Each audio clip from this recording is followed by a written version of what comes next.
Рад приветствовать зрителей на моем канале.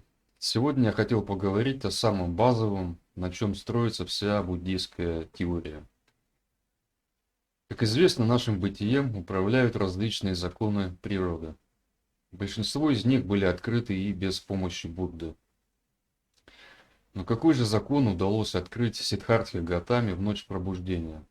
Закон, который помог ему просчитать путь к освобождению от страданий. Это закон всеобщей обусловленности, который гласит о том, что все феномены в природе взаимообусловлены. Как впоследствии сказал уже Будда, существует только одна необусловленная дхамма – это ниббана. Из этого утверждения следует, что все остальные дхаммы в природе обусловлены.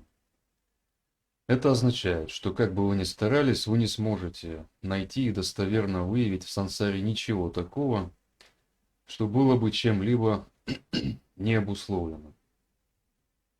Изменение любого феномена неизбежно влечет к изменению всех остальных феноменов, и таким образом взаимосвязана вся сансара.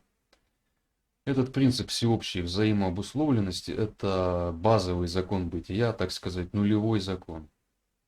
Если не понимать закон всеобщей обусловленности, то невозможно и правильно понимать дхамму.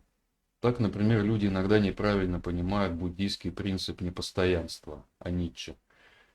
Такое объяснение аниччи, как просто непостоянство, не дает понимания этого термина. Поэтому люди возражают, мол, ну и что все непостоянно, а тоже мне изобретение. И так очевидно, что все вещи меняются. Здесь мы имеем дело с коренным непониманием того, что непостоянство феноменов является прямым следствием их обусловленности. Поэтому правильнее говорить о Ницше – это обусловленная изменчивость или непостоянство. Только в этом свете становится понятна буддийская тройка первичных характеристик бытия – аничча, дукха, анатта.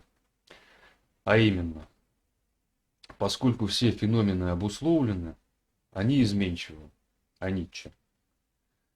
А раз они таким образом изменчивы, то они не могут быть удовлетворительными, дукха. А также они не могут обладать какой-либо самостью, анатта. То есть аничча, дукха, анатта являются прямым следствием закона всеобщей обусловленности. Также патича самуппада, схема взаимообусловленного возникновения и прекращения, не просто так называется взаимообусловленной, а именно в силу этого принципа.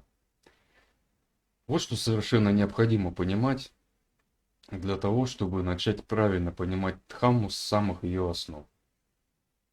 На этом на сегодня все. Подписывайтесь на канал, оставляйте комментарии под видео. Если хотите задать мне вопрос или попросить осветить какую-то тему, об этом тоже можно писать в комментариях или в Телеграме и в Фейсбуке, ссылки на которые указаны в описании канала.